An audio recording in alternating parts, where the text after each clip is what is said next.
I guess that's the recording noise. That is super pleasant. Okay. Okay.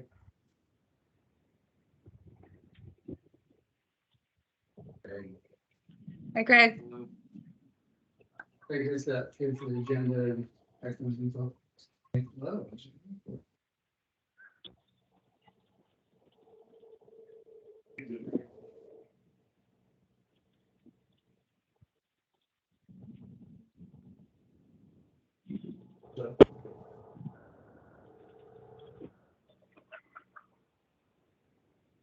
Sign. All right, so we'll get started. Welcome, everybody. Hello. This is the 13th meeting of the Tillamook Bay Land Advisory Committee. So for the recording, Christy Foster, is it chair? Chair. I'm the chair of the committee. So July 27th, it's 1 o'clock, and welcome. So we have here at the meeting. Who's online?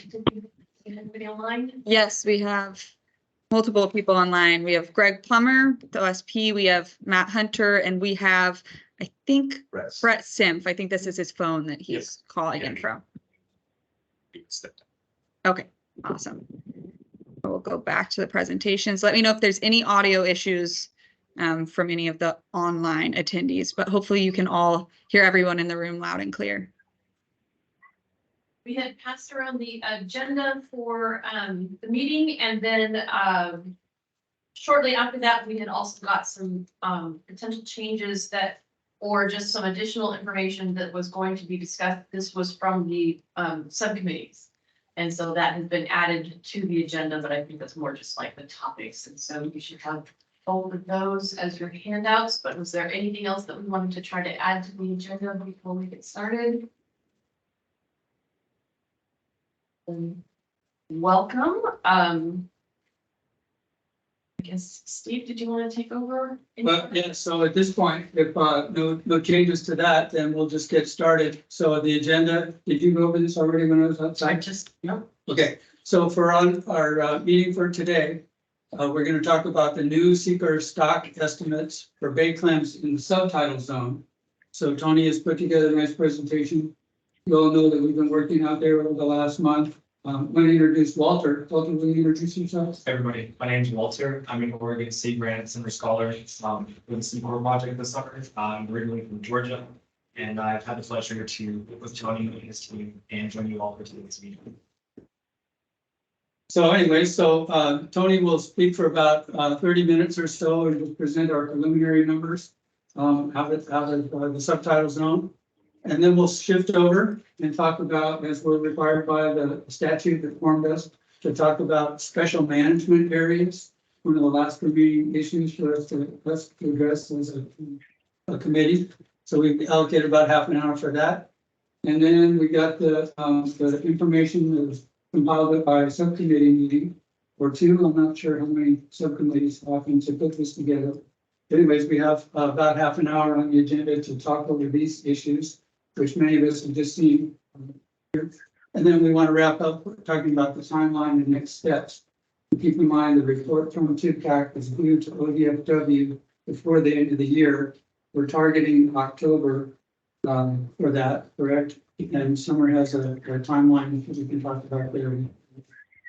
So we're in that spot where we need to really pull all those recommendations together and update the interim. Yep. Sounds good. So with that, then I think, Tony, then we'll pass it over to you. Thanks.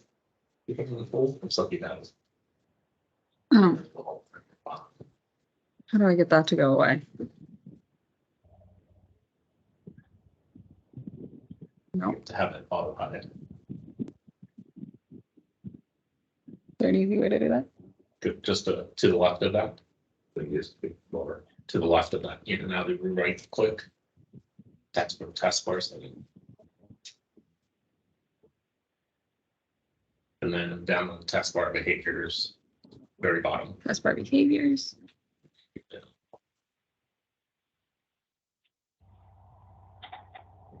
Okay, Sure.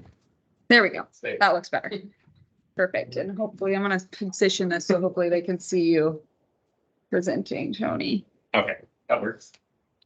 Okay, so, as Steve said, we just completed the subtitle survey, so been madly working over the last few weeks to kind of give the general patterns that we saw from the survey. And so we did 16 dive days between April 30th and June 30th. As I mentioned in the April meeting, this was a joint operation between ODFW vessels and commercial science divers. We have used NTS based in Corvallis and San Diego for a lot of this work. And then we had sampling areas I discussed that were modified from the 2012 subtitle survey, primarily based on the last 10 years of dive log data from the commercial fishery. And so there are three major regions that we surveyed. The Garibaldi subtidal area, which is essentially the subtidal area around this major intertidal recreational flat, called either Garibaldi Flat or the Rock Pile. With that, the main channel, which was heavily surveyed in the 2012 survey, and also the Hobsonville Channel region there on the right, which was also heavily surveyed in the 2012 survey. And so for both the main channel and Hobsonville Channel, we also have previous data from the 70s, 80s, and 90s surveys, in addition to the most recent surveys that we've done. I've also kind of overlaid on here bathymetry, because we also used depth to separate out the types of samples that we took. So most of this lighter blue areas here and here and in here, and it's the majority of the area, is between 1 and 5 meters depth. And then there are some deeper areas greater than 5 meters, primarily in the main channel, which is around where the main navigational channels happen in the main part of the bay. And so we did separate out that to see if there were any differences in clam populations in those deeper channels relative to the shallower areas in the main channel. So we sampled 162 of these sites over these 16 dive days, and that's the data that we talked about today. Tony, each dot shows a site where dives took place. Yeah, each of those dots represents a location that there was a sample taken. And so the way that we sample, we have this subtidal suction pump that we use. The divers put down a 1/2 meter squared ring, which they then sample down to a meter depth in that ring, collecting all the clams there. This is a video from one of the sites in the main channel.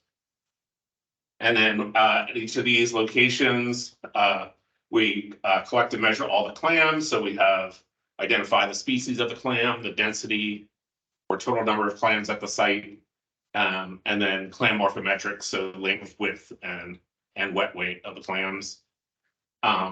This video here is an example of the additional video work that we also asked the divers to do during each sample, so that we have some idea of the habitat area and also the operation itself. And the divers also collect information on vegetation and substrate type to look at important habitats in the bay for the subtidal clams. Tony, do you recall what region of the bay that video is from? This is in main channel. Yeah.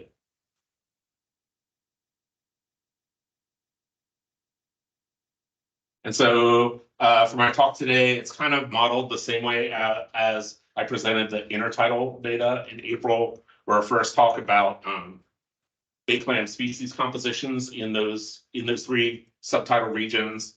And then I'll go by individual species and talk a little bit more detail about the populations themselves, the distribution of them among those regions, the biomass, and then a comparison of the biomass that we found in our 2023 survey relative to our 2012 survey. And then finish up with kind of, based on these results, these are kind of like the biomass, or at least our preliminary biomass estimates for the different species in these regions. So I'll talk a little bit about composition first. So to kind of understand this map, so this is the Hobsonville Channel site. And so each of these circles here represent sites where we found clams in our Hobsonville Channel sampling. And then the relative size of that circle is essentially the relative total biomass of the clams. So a bigger circle means there are a lot more clams and more weighted clams. And then in the circle itself, it's kind of a pie chart divided up with the color indicating the different species. So orange for cockles, purple for gaper clams, yellow for butter clams, and light blue for native little neck clams. And so for Hobsonville Channel, we found butter, gaper, and cockle clams with the biomass dominated by butter clams.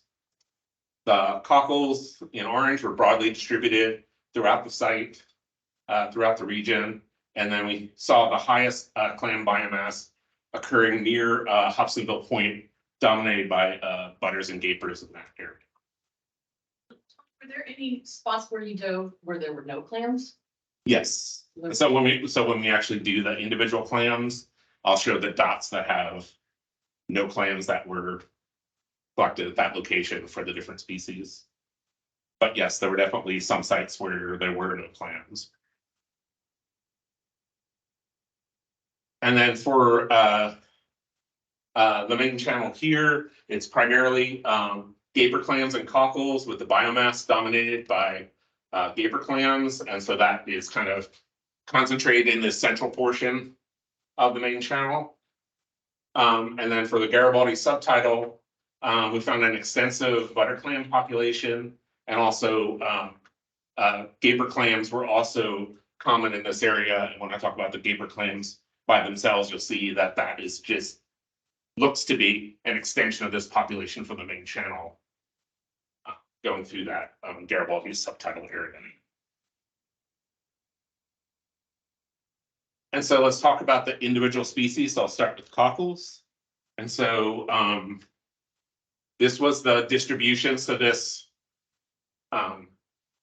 shaped polygon here represents where we found the cockle population in our 2012 survey.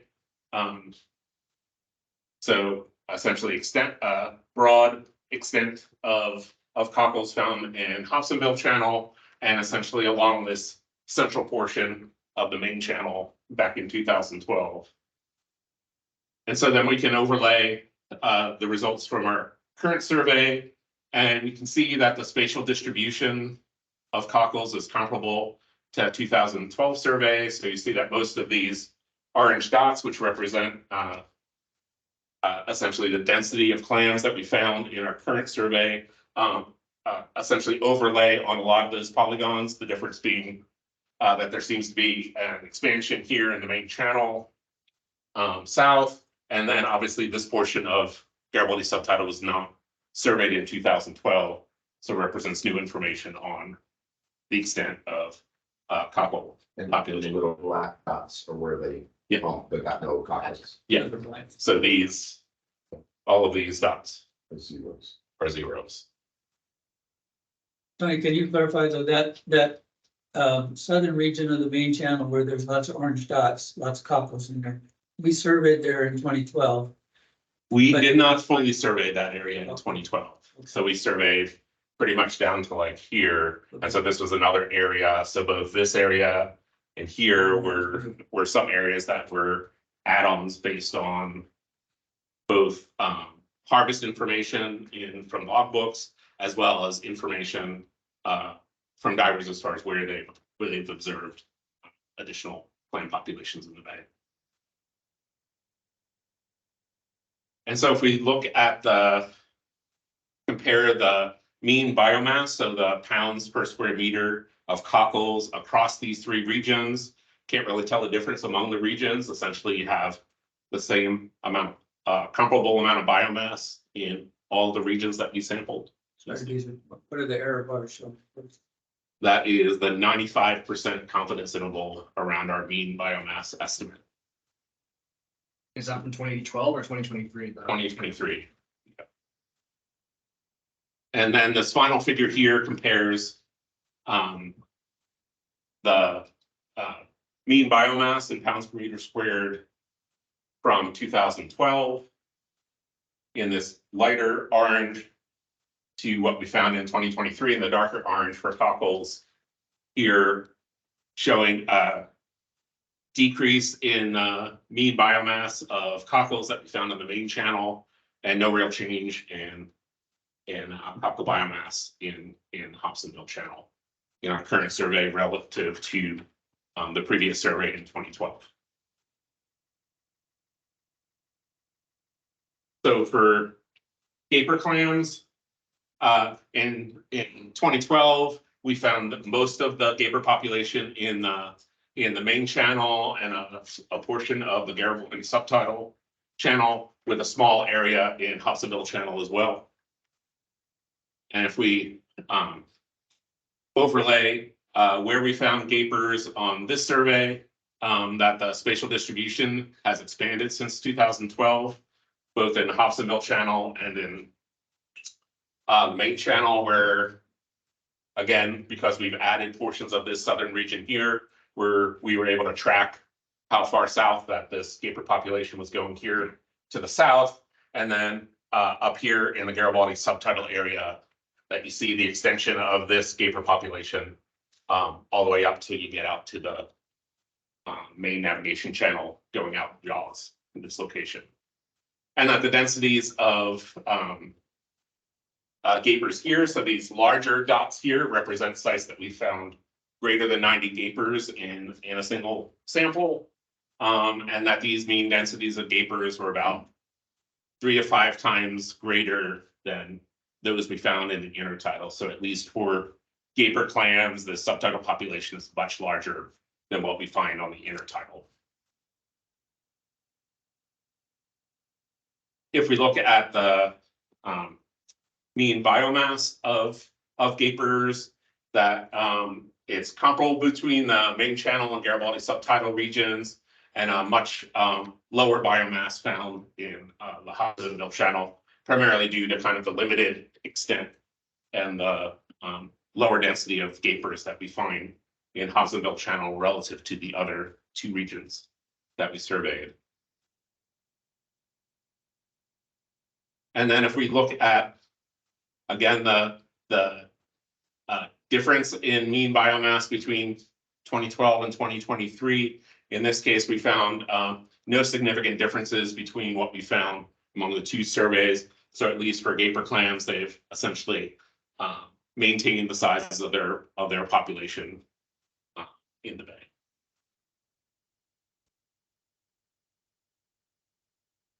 So for butter clams, these were broadly distributed with a large extensive population in the Hobsonville channel, as well as in the main channel regions of the bay. And we saw that again in this survey, where the spatial distribution was comparable to the 2012 survey in both the main channel and Hobsonville channel, with the most extensive population found in Hobsonville channel. And then we also found a large population of butter clams in the subtidal Garibaldi area, near the largest intertidal population that was found right here on the Garibaldi rock pile right here. So if you remember from the intertidal results, that Garibaldi rock pile and beach area was really the only area that we found significant butter populations in the intertidal areas of the bay. And then not only is it a pretty large population there in the Garibaldi subtidal, but the butter clams there tended to be larger, and that resulted in essentially the highest mean biomass found in that smaller region of the bay, relative to the other 2 regions in the main channel and Hobsonville channel. And then if we look at the difference between 2012 and 2023, that we did see drop-offs in both the main channel and Hobsonville channel as far as the mean biomass that we found in our current survey that we just completed relative to what we found in 2012 there. And this was not necessarily an expected result, because if you remember when I presented the intertidal results, that it was almost a doubling of what we had previously found in the previous intertidal survey to what we found in 2022 for butter clams on Garibaldi Flat. Question, it's like, that's just really strange because we're, our numbers are showing more butter clams as a bycatch than there ever has been. Yeah. It's spread out more disputed on the bottom than what your divers apparently managed to by chance represent, but it is very hit and miss areas that the guys are working and finding in the bottom, and like we can go over, from me to you or to you, and there's going to be completely different, pockets of these clams. So, it just seems like that could have been an unlucky, run of numbers that they hit a lot of blank spots or something, because it just doesn't strike me as, it strikes me as to be the other way around on the graphs from what I'm witnessing. The big difference, like, yeah, you guys are targeting the hot spots, right? And We're just parking and then the guys want what they find in the area of the anchor, they'll try to move around a little bit to, find the better spots. But what we're also noticing is everywhere that we've worked capers in the past a lot is where it's softer, pea gravels and stuff like that. And that's where it's all loaded back up again with a lot of, butters and things that it's more of a diverse biomass of cockle, caper and butters in the areas I think that we've actually. Gotta remember a couple of years ago here, we weren't harvesting butters like we were, like actually pulling all quota. And so, was it 2 years ago, 2021, we did that with 114-day season in Orange. yeah, No touch butters. Yeah. Although there was butters there, we done what? Well, you can It's a little still- confusing, where I think, especially right there on the channel and whatnot, and I know those areas 2 days ago. I don't mean to be rude, but I don't know you. I'm Levi Cherry. Okay. I buy about half these clams, I produce about half these clams every year. So You're not part of the committee. no, I'm here to observe this one, but Thank you. Let's let Tony get. okay. So Tony, a takeaway as I sit here and listen, of the 3 species, at least so far, there has been slight to maybe more than slight biomass reductions from 2012. Okay. That's a fair statement. For butters and cockles, not for Not gaper clams.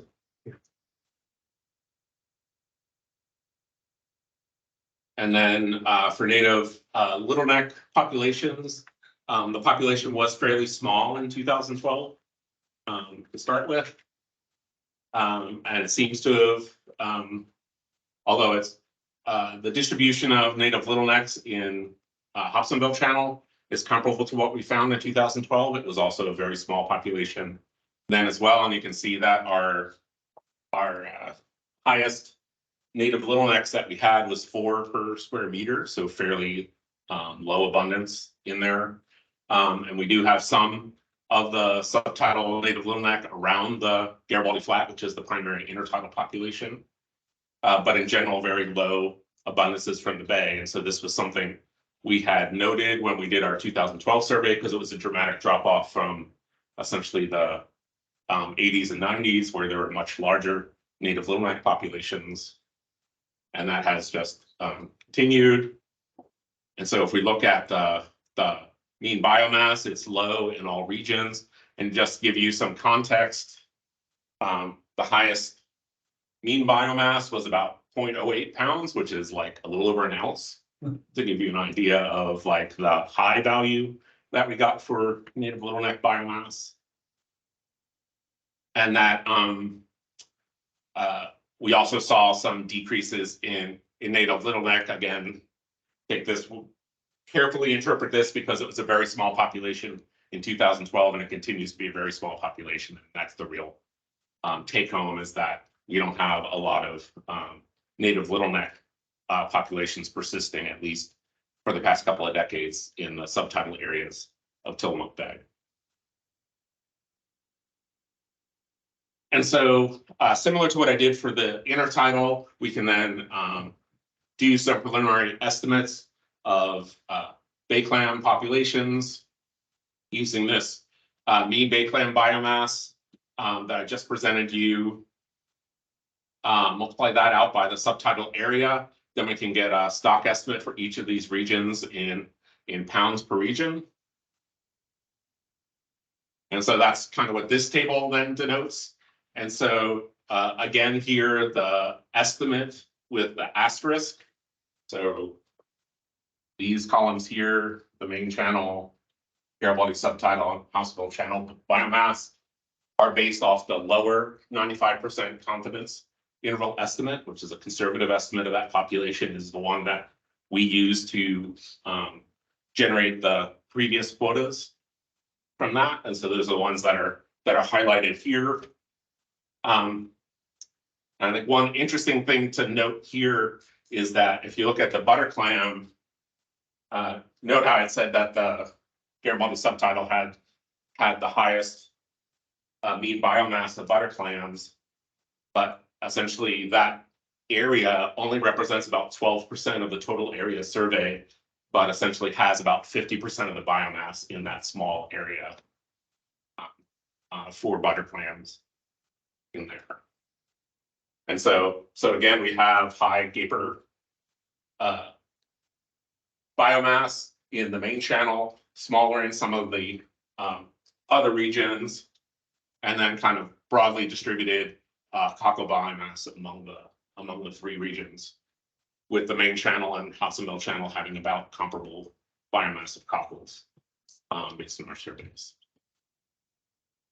And so some basic take homes for the bay clam populations is that the cockles were found in all of the subtidal regions. The mean biomass and density was lower relative to our 2012 survey.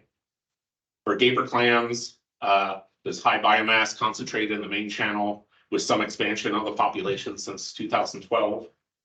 Butter clams are the most abundant clam in the bay, with a very large population in the Garibaldi subtidal area, but decreases were found in other regions since 2012.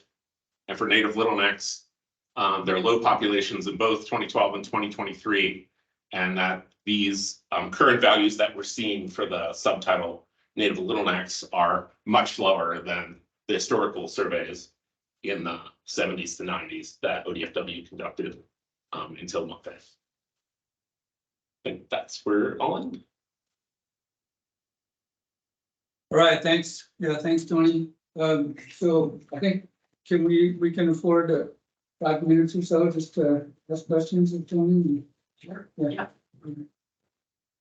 Any questions on the surveys or what you're seeing on just the general results there? I've noted in my notes, Craig, the point that you made that your observations underwater seem to not fit. They're spread out a little They're bit. patchy. They're patchy and they're spread out a lot more across the entire bay. But they're in better numbers and there's better diversity of sizes throughout all of them. And it just seems like there would be, your numbers would have been the other way around on a lot of those, except for the little necks that have changed. Yeah. Yeah. And It's true. Like one of the things that we did collect data on, obviously, when I said that we did a lot of the clam for morphometrics, that I haven't had a chance to look at like the size distributions to know whether we just tended to capture, say, smaller clams than others. The one thing I did note just from quick look is like essentially the larger butter clams being found in one of the regions.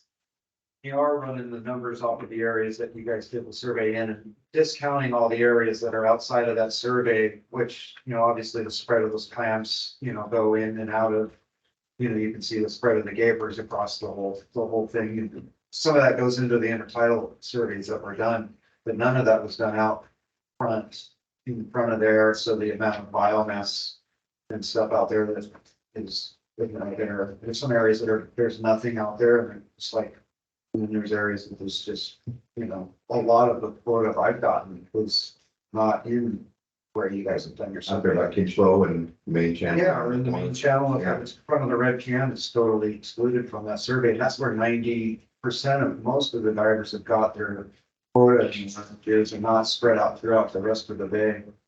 But so it's not that we've been diving a lot of that other parts of the bay necessarily. that's in the back of the parts of that survey, but they're, you know, it's all still, it just seems kind of shocking numbers. I see. Did you guys take data on, because I see everything's in pounds. Did you guys take data on the individual clams itself? Yes. Because I think the pound, like showing that graph there is good.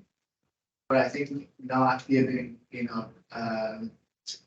an average weight on those clams, age, all of that is kind of misleading. Because don't get me wrong, I can go out in spots, go dig, butter clams or go harvest cockles that they're not of harvestable size or size limits and whatnot.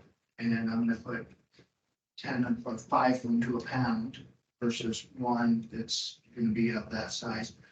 I think that including that data alongside this, so you can see the individual clams on it, also be helpful as well. Going in the poundage, you guys have gone in poundage over the years and whatnot, but being able to show that data that, oh yeah, okay, we're low right now, but in 3 years, when these are harvestable size, we're gonna be at X poundage. I think that would have been a little bit better of a breakdown. Yep. Instead And of. do you know, I mean, that data, that was specifically the data that I said that we had, that in just 3 weeks, I haven't had a chance to actually look at. So that's both the size distribution and also the length weight kind of relationship among the plants. I think that's the vastly superior Yeah. data set to show. And I would say, like, for us as shellfish biologists, they're important because they tell you a lot more about the structure of the population and what, the trajectory that we would think that the population is going. Is there spots we'll harvest? Okay, so I'm gonna have to, so from the committee's viewpoint, then we're gonna have to come up with the final report and the questions that we said that we were going to try and look through and answer and make recommendations. So are there any other things that we need to ask of Tony to look at that we think might be missing, or we're gonna make sure that are included in his analysis? That Comparison between our numbers of the spots that we do in relation to the survey dots that you guys have, whether we've worked with those areas or not, and what is the growth rate in those areas. Is kind of what we were kind of getting towards there too, but that would be the, and I think they're kind of hard, but I mean, I broke my GPS number down pretty, on the spot where we get the files every day. It's right there on the GPS. I'm just sitting right on top of it. Basically, the divers might be 100 feet that way, or 50 feet that way, or right under the boat. But generally, they're right under the boat because somebody wants to carry a 250-pound bag, 100 yards. And once we have 100 dots from where you were, that would be on a map and. Yeah, We'll but good. has anybody gone through our GPS numbers in our logbooks and made any maps out of those, period? Because that is Yeah. very significant as to where I've harvested that's outside of your guys' survey. But there's, spots that I definitely would go out and target clams that come back all the time, like a conveyor belt, and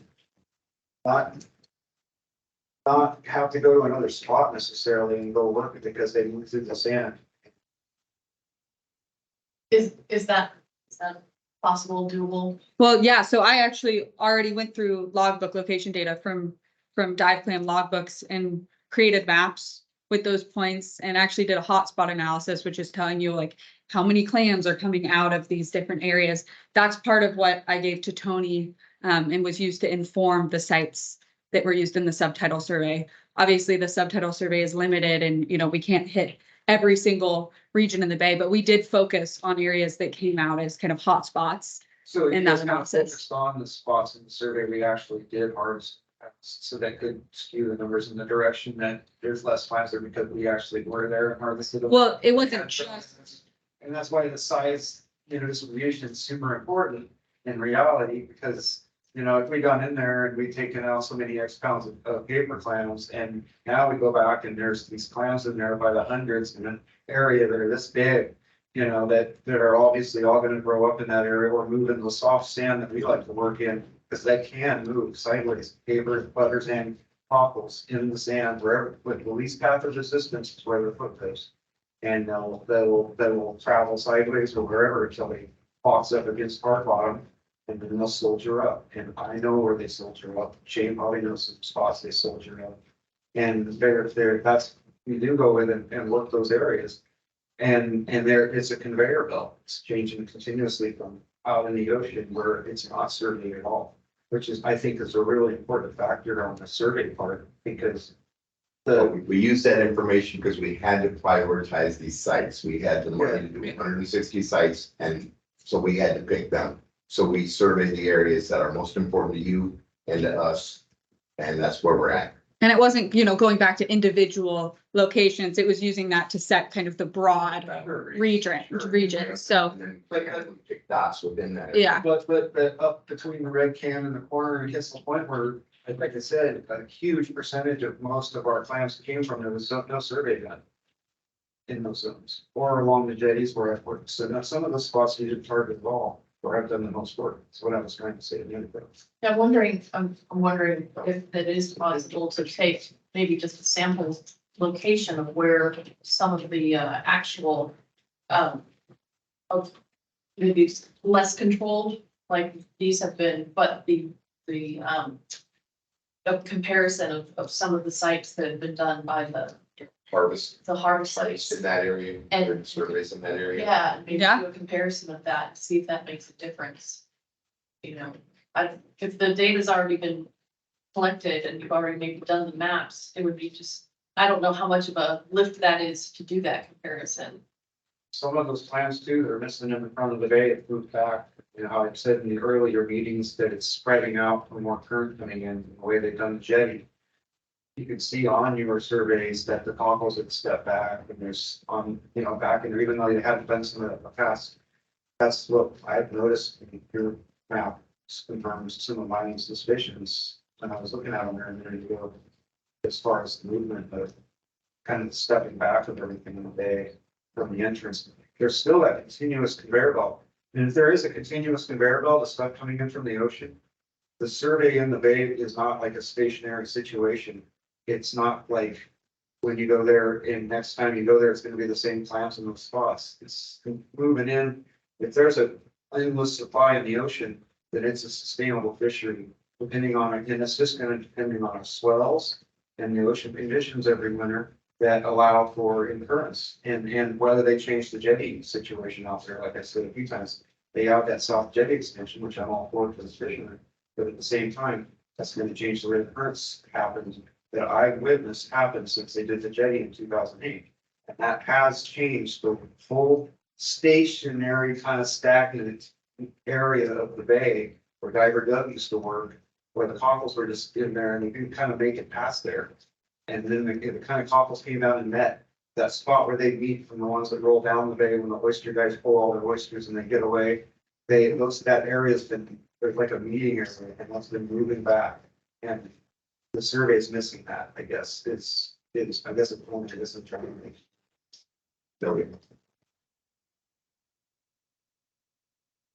That's why there's more than class. Maybe we could compare. Just maybe some spots to a test, maybe there's one location that we could do the harvest area versus the survey area for just a comparison, see how that pans out. Yeah, we can look into doing something similar to that. It's a little tricky, because, you need a sample size big enough to do that type of comparison.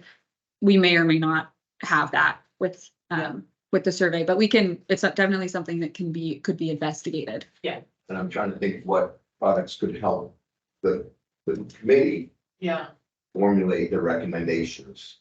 I mean, Yeah. these are all big, long-term discussions about biology and movement and stuff, but right, we need to come up with recommendations. right. It appeared that your sample areas from 2012 to 23, you did expand. They were expanded in at least two areas.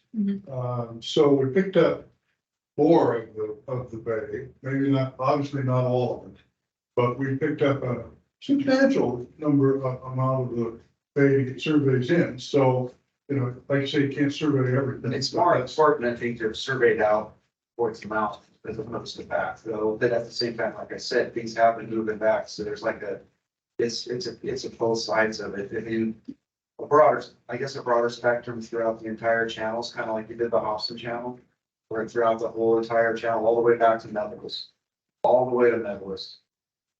Because there's plants way back there that I can rate, and I know there's plants in the channel back there that water's muddy that you can't dive in. And then the way the Bay Ocean Spit works, welling, water through all the porous rocks over there in that, on that south side is essential to the clams down in some of those deep holes where there's cockles down in the holes and they're hanging with that salt water that's trickling in through that porous cobble, with the tighter tidal differentiations that are still trying to work through that whole section of the bay. They really shouldn't have put the entrance on the north end of it until the bay when they. So one quick question that's, I think, at least for me, is kind of a lay person, to some degree, looking at these things. You guys see this data as managers, you see the ups and the downs and the arrows and all this way. Maybe this is the third question you're giving us a chance to look at the data, but do you see any concerns from a population standpoint? Now, when we did the intertidal, if I recall, the response you gave was pretty positive, actually, from the intertidal perspective. What are your general takeaways from this data that would help us make some decisions? I think from my perspective, even though the relative biomass is, down for cockles, up for gapers, down for butter clams, in general, we're about the same. We have not seen dramatic changes in anything except for the native little neck clams. I view that as the overall manager as good news. So I think this, I felt very positive. When I was out on the boats a couple of times, we hit some zeros. I was like, oh, we're in big trouble. But as the surveys went from the first 20, 30, 40, and we started to get 60, 70, 80 surveys in there, I felt much better about what I was hearing from everybody out in the field. So the big picture is positive, Steve. Yes. Some of those areas you hit were zeros were from their dredging, and dumped so much material in there that it suffocated them. I had Levi diving on the Rebel one day and I saw, floating gaper bodies with all the gases just start hitting the surface and the water around us, just right after they got done doing all that, in the harbor there. And I mean, we had to move the boat and get out of there. So one of those dead still days where the water was this smooth. And I mean, they probably remember that because he comes up and he goes like, oh, they're half dead and there's this much mud on everything in there. Because it had just kind of sludged in and just sludged out. And that is an example, though. Those areas would be an example of what happens in a massive flood or something like that, where there's a catastrophic event like a tsunami or something like that. There's spots out there in that bay that clams just don't. Yeah, and there's Just textures out there. There's that they textures don't- and there's It's not like you holes. guys are landing on a dead surface. Like there's entire football fields out there. It's not. Yeah, you can see those population patterns by species and sometimes by all species where they just peter Yeah, you out. just walk around and there's And that's clam anywhere. not a surprise. There's literally schooling down there under the sand, like squid do and other things. They stick together and they want to move in the sand and then they run into something hard or a hard body in the sand or a harder medium and they stop and they may not be moving in real tight packs, but they definitely move. And they actually move in like a starfish pattern. I covered an area about as big as this between these tables. And I was in a hot gaper in a hot spot. And it was a solid body with big clams in the center, turning out like one of those crazy multi-legged starfish bands that the big cockles were in and the little ones were pressed up against. And those features, I think, literally kind of just flex and move throughout the whole bottom of the bill. It's like being, it's like. Yeah, it's seen what I'm talking about. You'll run through a 2-foot road of bottles and you'll follow it and it'll boom and it'll feed. Right up. And it'll go this way and it'll go this way and it'll go that way. And then it'll be mostly because of the way the terrain was that they rolled across and settled, I think, to begin with. But I've dumped a 5-gallon bucket of short slit that I knew Kathy wouldn't buy back in the day and next to an oyster steak and came back 2 weeks later and all the little ones were gone. But there was a massive amount of big ones there. I'd get like 200 pounds. I was like, oh my God. Like these guys seeped out those small clams across this flat and bunched up in there and actually pushed the little ones out to the edges. And it was an interesting, you know, that they're moving around a lot more people than I think anybody comprehends. And they're coming in from the ocean, and that's where we really gotta do the survey. I think from the big picture side, you know, I want to thank Tony and his team for hustling, getting this together, getting the presentation so that we could kind of gain just a preliminary look Yeah, at what the secret survey showed us this time. In general, it's good news. So I think I should take that away, you know, with you that we did have, you know, a decrease, of course, in the native little necks, but we've addressed that. But the primary clams are doing okay. And as you formulate your recommendations, just keep that in mind. We're all right. So that's well. I was just gonna ask if, because I know that you were rushed for time to do this, is that as you finish your analysis, do you anticipate that news will change much at all? The relative biomass change or anything? Not that much, Okay, so it, because that is the full data set. okay. So summer, PDF.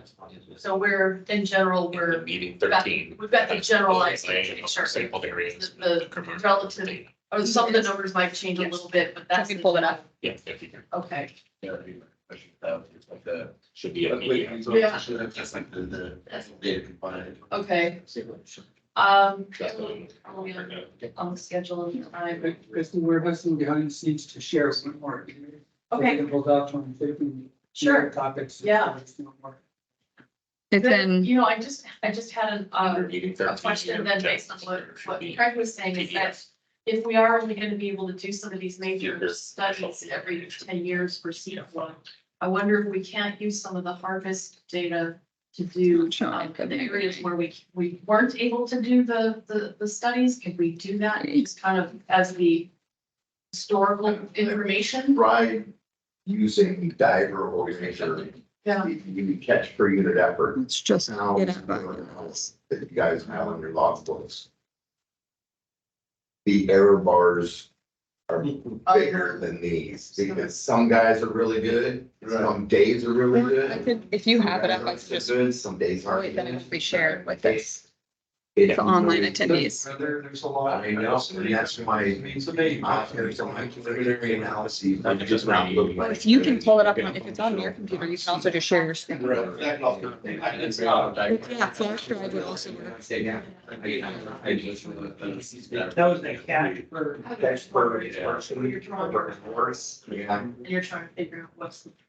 But So what's the data that is? And then edges of the. GPS numbers, take the GPS number, log books in the areas, and did the grid. No.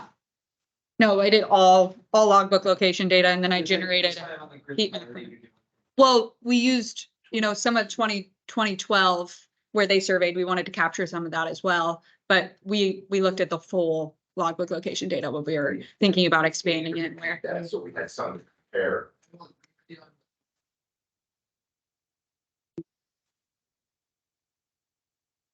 GPS, GPS.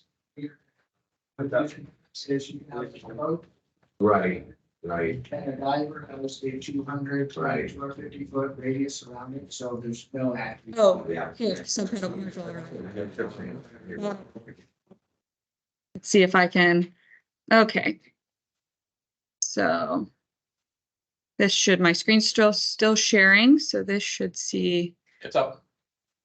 Oh, I guess, while we're trying to do that, we should check and see if anybody on the Zoom had any questions. Yeah, anyone on Zoom? Oh, what's.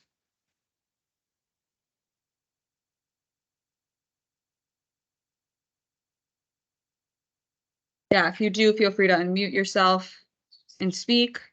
Or put a question in the chat and I can read it out to the group.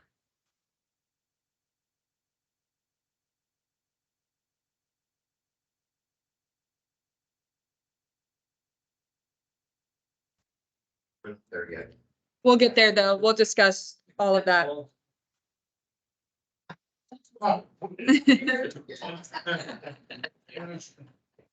You see this shoulder? So it feels like it's but if you count the total number. We're gonna have less than 100%. Should I share that now? Go ahead and share. Okay. This is something that Tony just sent me and we're sharing now, and I will allow him to describe. All of Going on. those dots and triangles are logbook data. Just Those are all dives. Everybody, my GPS is way more than now. Yeah. Well, I think maybe that's logbook. very accurate.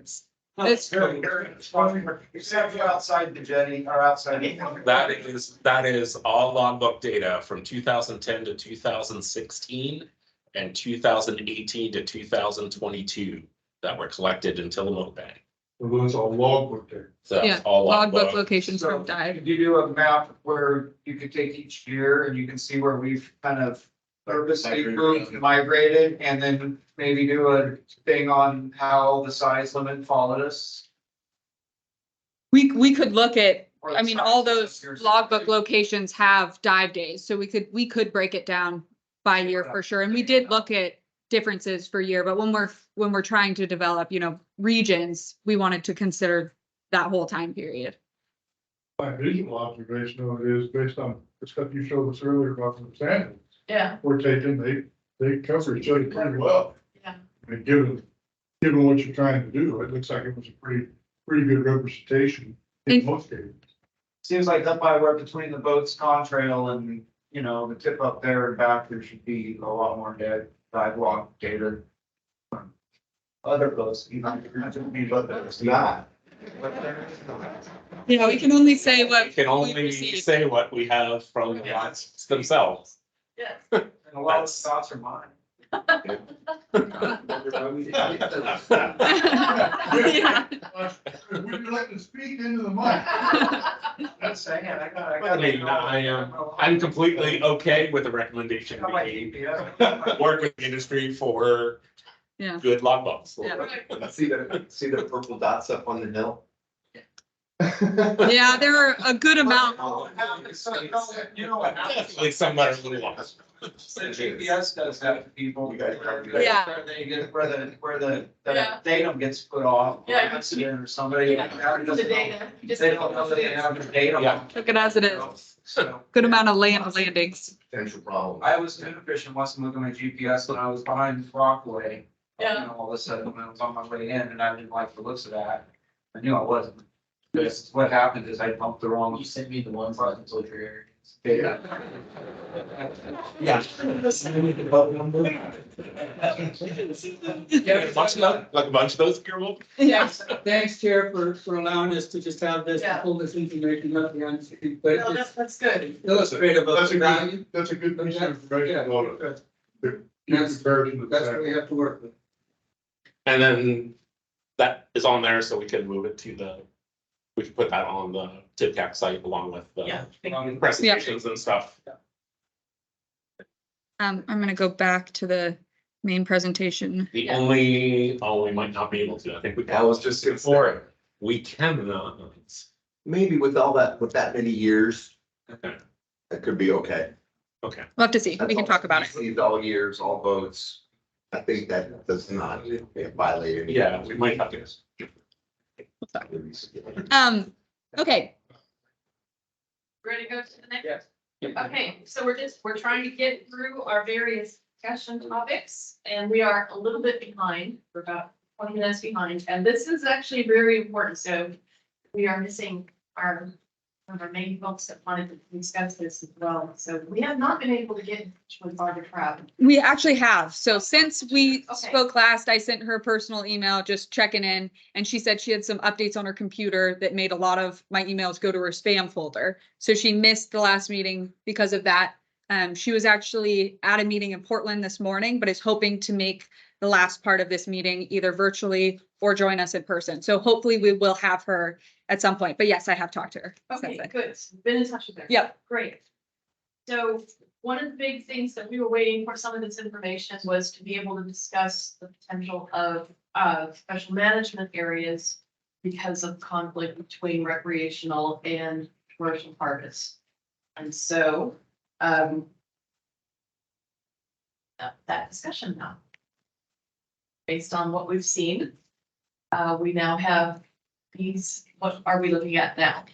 This is, Summary, you want to just summarize what. Yeah. So we're opening up that discussion, just thinking about the areas, different areas of Tillamook Bay. Summer's gonna present information about what we know about how they have been used historically.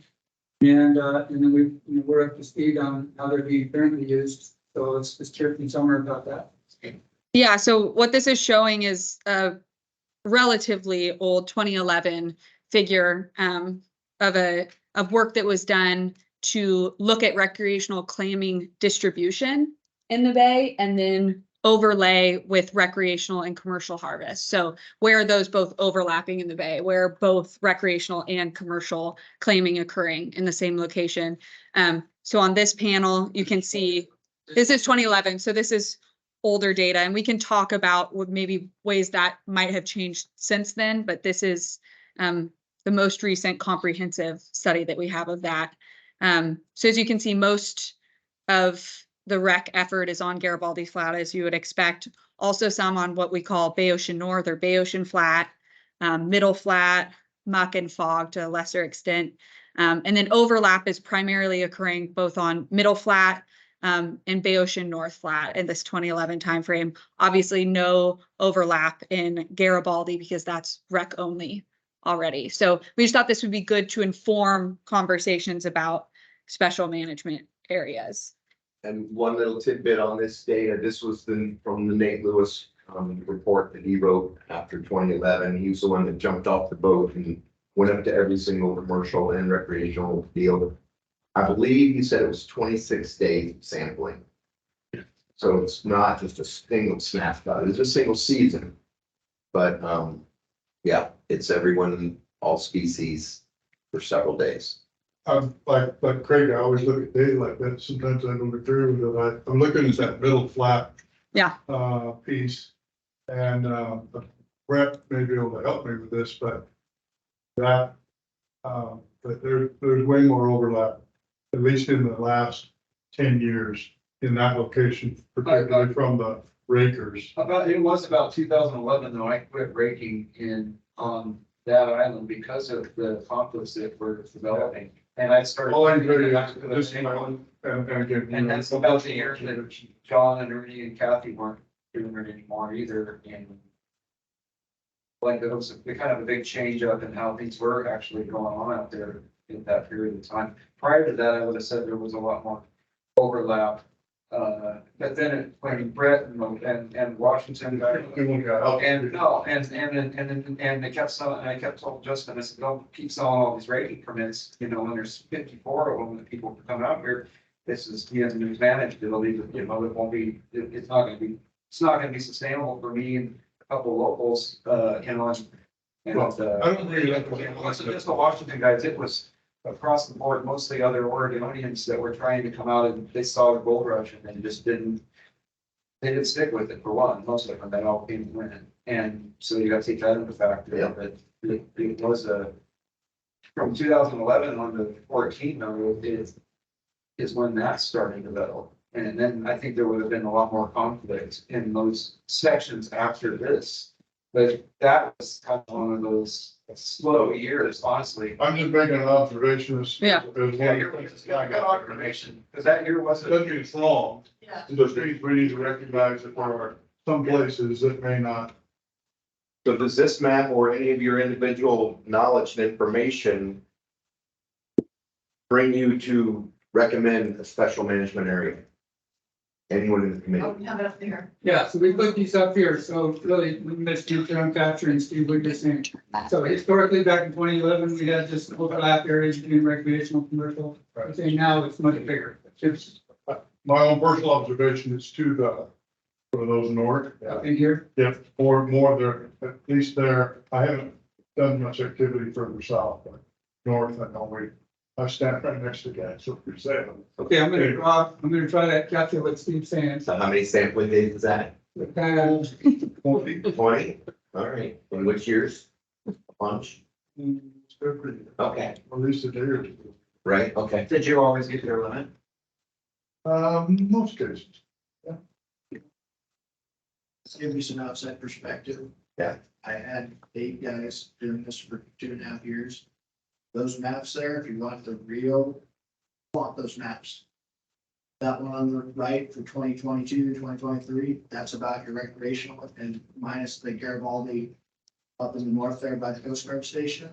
Not true. And if you went, that's one on the left there, that's about your commercial arts. Yeah, what we don't have is, would be the third panel of just Yeah. commercial activity. Yeah, exactly. I see what he's saying. That's your commercial activity. If you want to talk about the two. For this year, And you you want to know, talk for about the last couple recreational. of years. B is your recreational, A is your commercial. Those are the spots right there, minus the Coast Guard station on the commercial aspect of it. Mhm.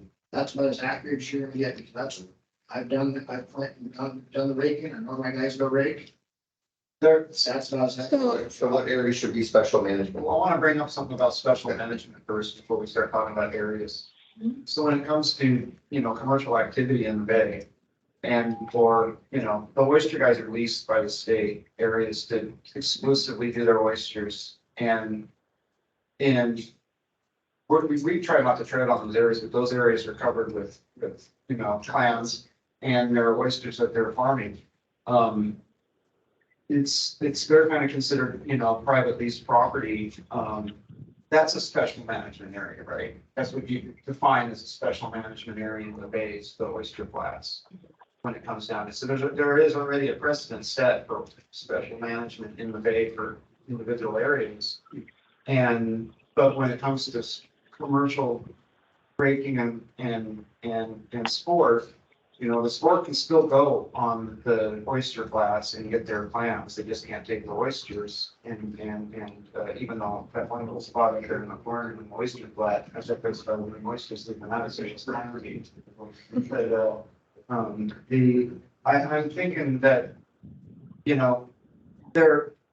they have a huge chunk of the bay in the oyster flats that are managed out to them. On a percentage rate, we should at least be managed out the same type of ground, but I really think that there's a conflict in sub-managing any more areas in the bay, any more than it is. It's just gonna be more complicated for OSB to try to manage. It's gonna be, if somebody wants to go out sport fishing and they wanna go get some clams, they don't have to, there's not one spot they have to be able to go to get them. They can go to anywhere else up the bay, just like we have to. It's, that's part of going out and it's not going to, down to the dairy and picking some fruit off their little stand as opposed to going to Did I hear you say no? and sticking it yourself. That's what you would like to see. What would you like to see? I need to understand better what a special management. That's what I'm trying to get to. Yeah. I don't know. Yeah, I think. It can be- How's it gonna be managed? What's it mean? What did it say in our directive? I don't have it in front of me. I'm sorry, I forgot to bring it. I'll pull it out. Yeah. I we were supposed to- If we wanted to write a rules language about any specific area. If we wanted to write any rules about any specific area, we could do it. We could say, no butter clams can be harvested by anyone here, or no boats can go here, anything like that. So that's up to the committee. Or I think we can say that this is recreational only or not. I think we were just charged with saying we had to discuss it. Or we could say there are none. But just making up a rule that you can't do something in this area or this area because you can, it just doesn't No, we make should it call it right. five And things it's- we're- That's an example of the mismanagement that's led to some of the Well, things that are where we're at. This is up to the committee to come up with. I'm not doing this. I'm just trying to help you. Yeah, I don't know. Steve's looking up the directive. Okay, so I'm looking at the language that was in the Senate bill, and Christie's 100% correct. He calls for us to discuss this issue. Specifically, it asks us or requires us to discuss special management areas reserved for recreational harvest only versus commercial bay clam harvest and mariculture of oysters. So those are the general, that was the language that was given to us, really what we're talking about. What was the second one? Commercial. Like commercial only, it sounds like to me. Okay, I'll read it again. Special management areas reserved for recreational harvest only versus commercial bay harvest and mariculture of oysters. So first is the oyster or Yeah. Or plans being allowed commercially to get those spots. Let me clarify another point that we just talked about here. So the commercial leases of mariculture, of oyster growing areas in the state is really a lease, offered by the Department of Agriculture specifically for the purpose of growing shellfish. It doesn't exclude sport clammers and it doesn't exclude Us. commercial clammers either. But functionally, it does. It's kind of the gorilla in the room. Sport clammers. And that's what they're saying, that we're functionally stopping them for going out and getting sport. Yes. It's kind of the same argument. Now, we have that test in the state every once in a while. And the commercial shellfish growers have asked that they be treated, those leases as private property, and we have not allowed that. So here in Oregon, it's open and free, the lease only gives them the right to grow this. And we can't damage or take, it's a commercial product. But it doesn't feel like it's open, when you step in there, you feel like you're stepping into somebody's pond. Well, I mean, if they're gonna do, have management areas, they're gonna have to make it, to have no conflicts. It's gonna have to be sports here and commercials here and oysters here. And then no sports on the commercial guys stuff at all, like they've been asking for, because they actually have their reason to sport. Because people are stealing their oysters and their hard work. Well, we ended up here with this bill. And the reason we ended up with this bill, as I understand it, was that there was a real or perceived conflict between sport and commercial. Yeah. At various locations. There was. And I don't know, I'm only familiar with one location myself. I think there are others. I think one of them's over there on the Wish Farm over here, because I think she was mainly concerned over there on the Bay Ocean side of things. Right. On this point, Steve, over here, Somewhere in those locations, that was just what I understood her to say when I talked to her before. I personally was hoping to be able to find a situation where we didn't have to have closed and open areas, because those are terribly difficult to manage. A lot of work to do. They oftentimes are not effective because you just have people not following. Yeah.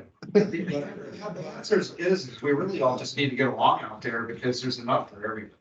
Well, That's bottom line. I think Like, that should be our recommendation to the. to this point, our management to this point has been sustained. Obviously, we saw that with the kind of data. It wasn't like populations were going out through the roof, but it's sustainable. What we've been doing is sustainable. The personal conflicts that are out there on the sand, It's this. I don't have a recommendation how you go about doing that. I mean, Brett's got, it isn't really the subtitle that's the issue. Because that would have been I was looking for the biology portion of that. If subtitle had been an issue, we'd have seen it manifest itself, I think, in the biology. We did not.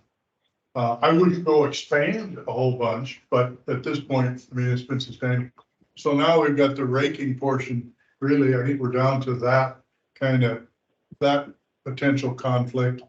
And Brett and I've talked before about time and area and stuff like that to try and not complete closures, but, leave areas alternately one year or the next, or however you do it, so that you don't end up with closures. I think I don't like closures. They make it hard for these guys and the department, Yeah, I've done that for the last 2 years, though, Saturday, Sunday, Yeah, but, I don't go there on Saturday, Sunday anymore. A lot of people don't. A lot of people don't, but don't tie me into days. That's. I just thought that was what WFW did, that you guys close out commercial for Saturday and Sunday. No intertidal cockle raking on weekends or holidays, yeah. Yeah. Right. To create less conflict, which we may have seen less, have we had, so what's one first, this one thing we need to address here is. If we do the first thing in here for bringing people down to 15, we should give it a little bit of. It's not limited entry, Craig. We're not on that page. Oh, We're on special management areas. Oh, yeah, Actually, I'll answer your So that was question. kind of included, that's still part of it. Well, I agree. That's what the conversation. That's good figure. Yes. I'll give you something to talk about. Okay. So we got a recommendation. Thank you. Okay, guys. Okay, guys. If it's gotta be a closure or no closure, if that's how we're at least to start the discussion, then, you know, as I understand it, this is one of the conflict areas is right in here. Now, I'm assuming that must be here and maybe it's here.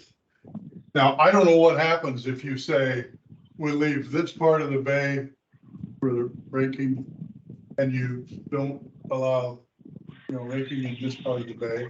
I don't know what that does to the commercial aspect of it. I have no idea, but that's one option. Okay, I would personally, just because of my history, I'd love to have some time and area closures in here. I don't want Brett to have to get out of there entirely. In fact, early in the year, up until about the 1st of May or middle of May, have right at it. And then if you stop, as Craig is so good at telling us, the clams fill back in there faster than hell. And by the time I get there in June, July, and August to have my digging, I got clams everywhere. And I did it 5 times this last year and there were clams all there. So the best of all worlds would be to have opportunity to harvest through some certain period in the spring into early summer and then discontinue in some areas and let them fill back in, and I'll come in with my recreational and do that. I know that's a problem though, but those are the 2 kinds of recommendations that I put on the table and to try and make it so we could come up with something. Now, again, I don't particularly like the closure areas, but that's, you know, time and area works much better So for me. if we do have less people though out there that needs to be brought into this, on the amount of permits, that's gonna impact on how much conflict there is. Right. And if we're not having a dirty fishery where everybody's out there all at the same time trying to hit it against each other in a big rat race, then I got the option to go out there throughout the year, whatever time, even if it's in December at midnight when I needed to sometimes in the past, you know, because I had a bill to pay or something. And that's how people, you know, that's how I dug myself up out of being poor, was having the opportunity to be able to go out there at any point in time of the day and make a bill if I needed to. And some nights, you know, you make $30 and you still do it, but it was, that's what other people need the opportunity here. And that's what still leaving a limited entry of permits in there for people. But having a special management thing doesn't even necessarily need to be done at all. If we're gonna do these other things, it's one or the other in my book. We either go special management and we don't limit people, which I think is still gonna be a rat race out there between the rakers commercially, and it's gonna be a problem between conflicts that OSP is gonna have to just deal with, just like Levi was saying, it's half the time it's commercial against commercial conflicting out there, and it's not He sports. said it was all the time. Well, and it is more and more as I've watched the, when I first started back and started raking more by myself instead of with Ernie and Kathy, because Ernie wasn't there anymore, running us out there. There wasn't any conflict out there except for an occasional sport guy that didn't understand what was going on.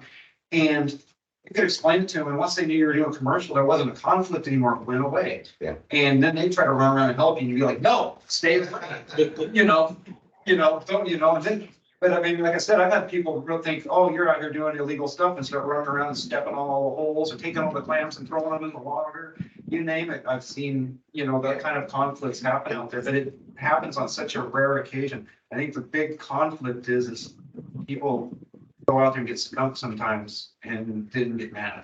In the committee's perspective, since we have implemented the weekend closures, have there been conflicts That's what that was. between sport and commercial?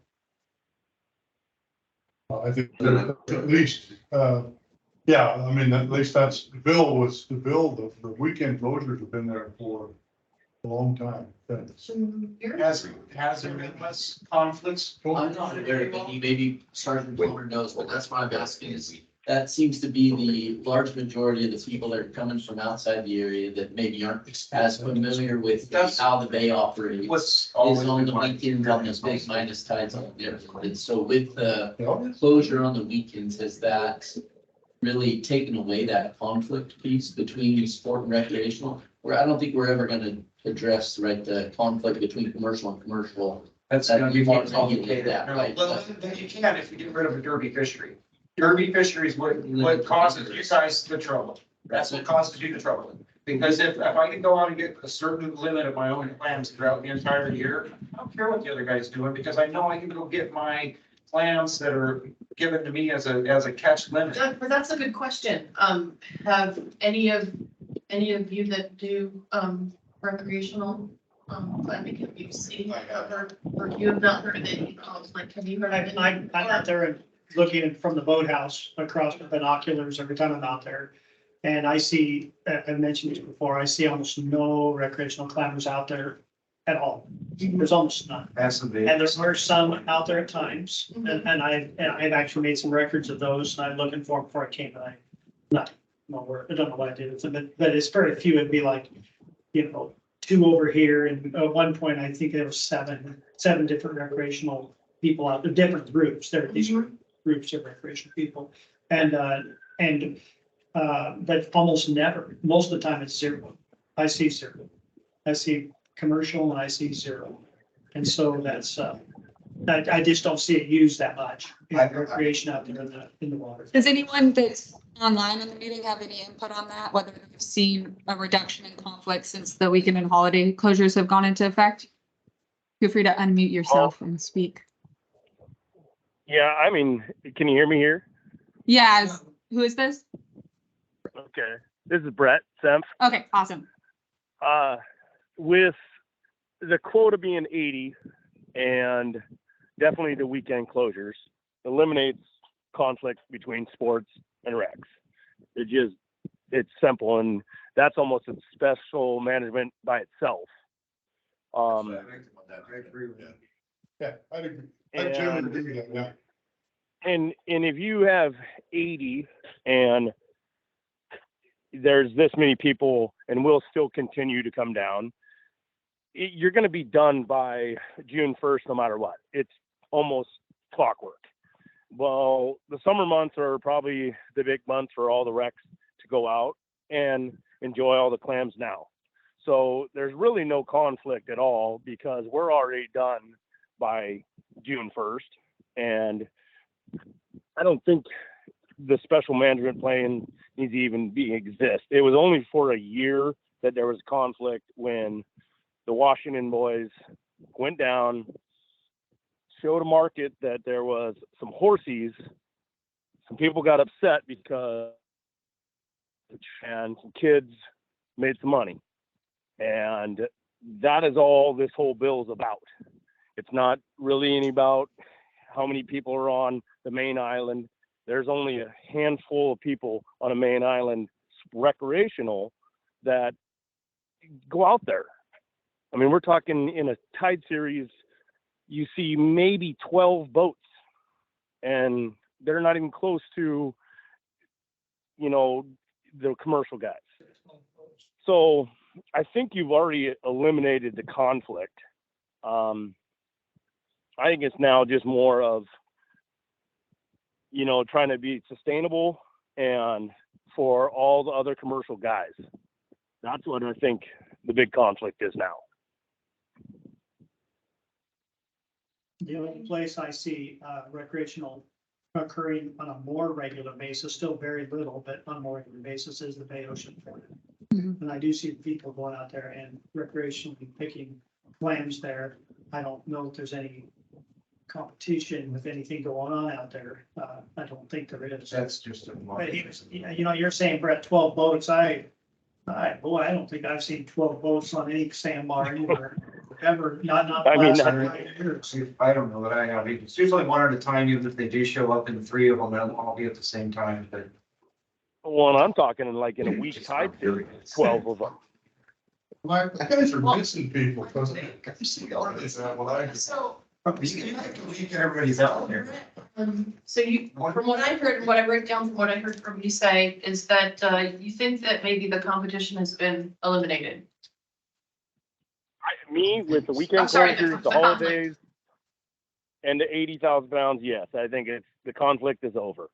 It's Okay. not even, and that's why we are here, because of that bill right there. And if The commercial guys have already gave up unlimited. Number one, they've unlimited amount of clams. We got quota to 80 to this year 90, and then we can't dig on the weekends. So we've give, and now more recs want to take, or state wants to take, and it's got to be a stopping point. Okay. So I think, is there anybody else on the Zoom that wants to say something?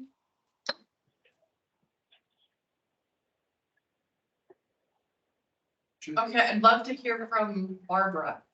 Because if Barbara's in agreement with this, then I think we could vote and say that we don't think that a special management area is needed.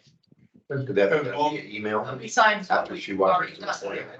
The current management strategy, No, I would 100% agree. no with that. further special management is needed. Yeah, but I think we do need to address the all year, keep it to where people. Yeah, but, That needs to be. yeah, but we don't need to set aside No, it's, anything. absolutely, Right. I think it's. We need to have Barbara in here because this is her hot topic. Yeah, I would just say from our perspective that the area closures, and I know we may be moving past this, but from our perspective, the area closures in the middle of the bay without any landmarks to really go off of, buoys, anything to, go off of, make it extremely difficult for us, whether it's sport or commercial. And that, like you were saying, the seasonal and the date or time structures or closures are much simpler for us to endorse. And it also shows up with the commercial on the fish tickets, right? If they come in and they've landed over the weekend, their logbooks and the fish tickets will show that they've been out there during the closure. So from my standpoint, that's much easier to enforce than a area closure in the middle of the day. Well, I think that's an important factor. If it's going to be successful, you have to go to the enforcement. Yeah. Right. And it's a waste of time and effort. And you still end up with a conflict if that's what's really causing it. I think Brett's, given us a good place to work from. I would love to hear Barbara. And that would make it an easier situation. I realize there's some other things we have to talk about, but I think we avoid closure areas and we, That would be really great. yeah. That would be really Good. And I think with the movement between the sport and the commercial side of things, between the different flats, I think it'd be tough to regulate and actually come up with anything consistent. They shift, so even GPS marks don't necessarily work. And so it would be a constant headache to try to regulate that. Yeah. Well, maybe Barbara will make it before. Yeah, that would be. Hopefully So so. if we were to do the the quota thing as it is, we would need, I think we should raise the raking data was better. Is there any room to maneuver up on our quota for that and split that like we've been talking about between people?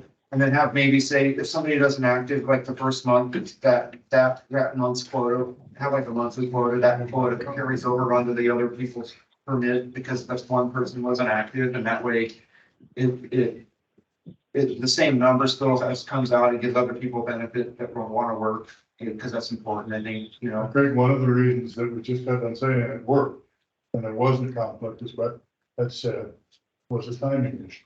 Yeah. So if you start expanding that quota substantially, you're going to extend the time of harvest later, and you're going to run right into those conflicts at the peak of the summer harvest. if that's just, we want to do it throughout the year. We're to give I agree, but my point is, Still, I gotta say, 80,000 pounds for an annual raking quota is pretty freaking low. it's not enough to sustain 15 people in that livelihood unless you do some sort of formula like I was just talking about. Give everybody a certain amount of quota from like 160,000 pounds. So hold on. And if they. Time out. So it's 2:30 and we haven't talked about this yet. So maybe what we could do is hear what Claire was gonna report on, because I don't know anything about this. You guys have subcommittee meetings, like these are his notes. So maybe we can talk to us about these notes and then we can learn more. These are more than just And Okay. recommendations. can you let me make sure that everyone online has access to this before we dive in? I'm going to share my screen so you can see the potential changes that are brought up by the committee. But everyone on this meeting should also have received an email from me with this document that you can pull up on your computer. So please let me know if that's not the case, and I will email it to you. But I'm going to share my screen with that right now so that you can see it as well.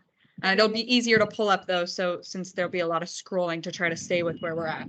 And maybe what we'll do is we'll shift the timeline of our agenda so that we will, or the timing of our agenda, so we'll talk about timeline at 2:45. So press this and we'll carry it over to our next meeting, whatever we want to finish. So that's the period of that. What else could you? Yeah. Who was on the committee again? Yeah, that's what we'll find out. Okay. Pretty much, let's see, Down here, they were just there, and it was, Shane, yeah, and Craig's actually been on too. Okay. As well as, Brett's been on it, Brett. Sans Miles. Yeah, so there's, and so altogether, there's quite a few people that actually are on this committee, and we talked to quite a few other Clam regulars and stuff also. I think one of our meetings had maybe 12 people at it.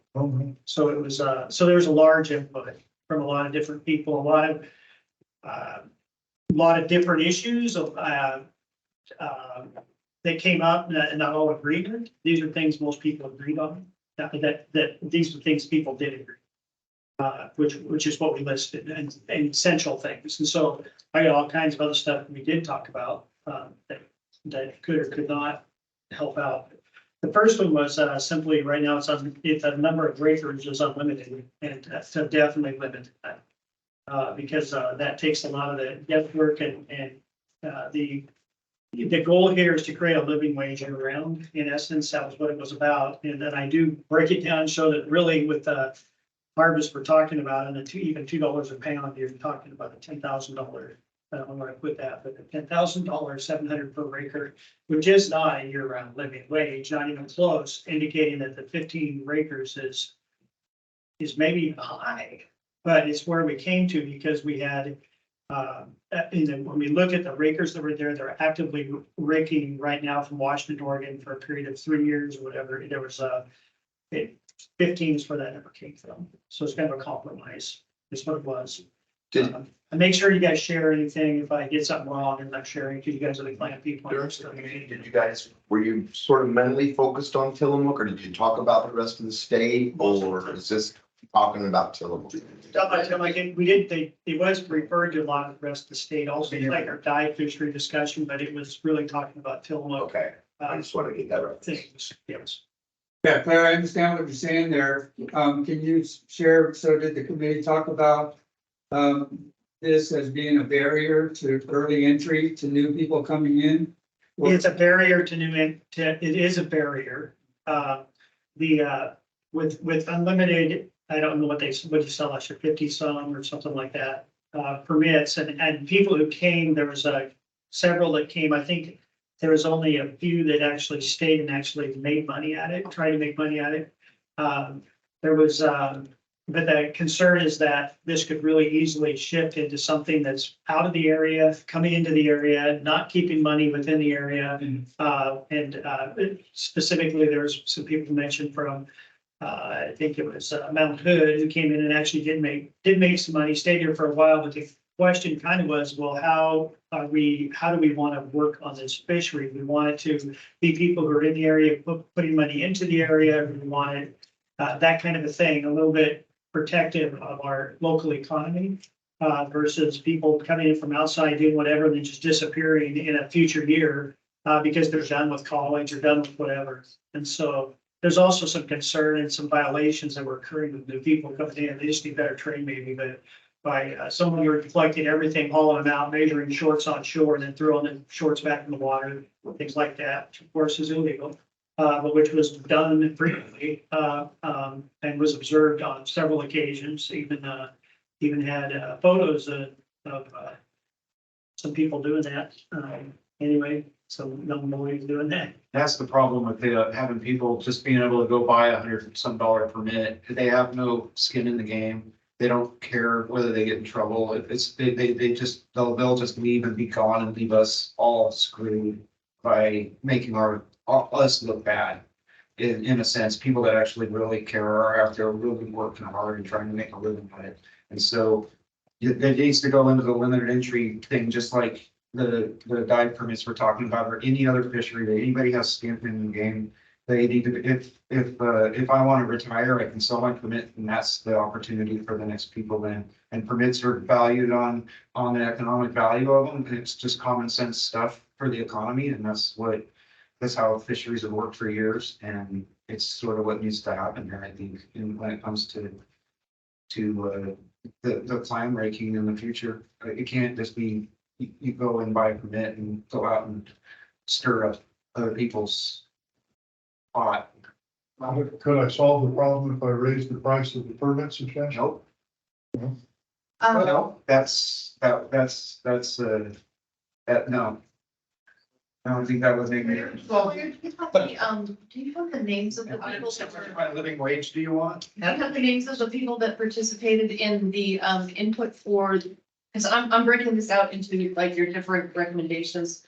Because I'm thinking about how to Yeah, write let me mark them. where that, so here's a few. So this is one meeting. We had Jeremy. Or if you could provide them to me. Yeah, I can just provide Yeah. it to you. I got, So that I can show not only was it the people that were on this committee, but I can show that there was input from additional folks, and if you can indicate, maybe if they were permit holders or if they worked for other people, or, just so that we can show the additional input that was given. I think that adds weight to the recommendation when it's ultimately voted on by. so I have 1, 2, 3, 4, 5, 6, 7, 8, 9 from Tillamook area that I talked to, 10 actually.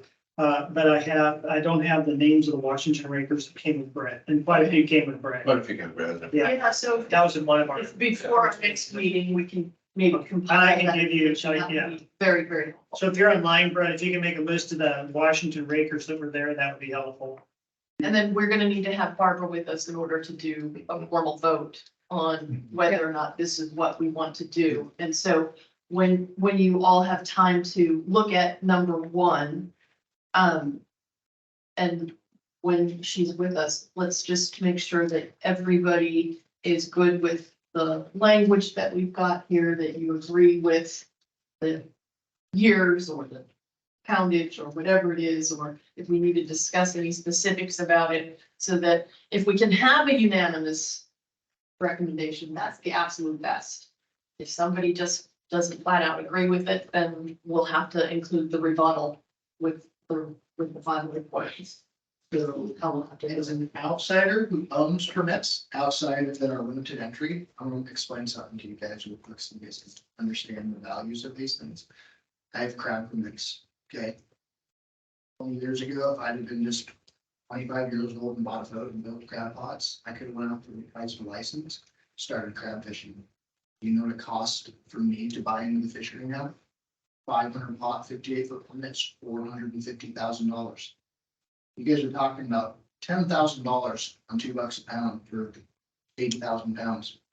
You guys think that that's worthwhile going through all this over? I mean, no joke. Like, we just have our 2 best years of raking for 160,000 pounds of raked cockles. That's about correct. Right there before you guys. Sorry, what? About 160,000 pounds of raked cockles before you guys went to the limits. It got way up there over 101 year. Yeah, 1 year. And spike. 160. Yeah, I think 150. Okay. Those are huge years.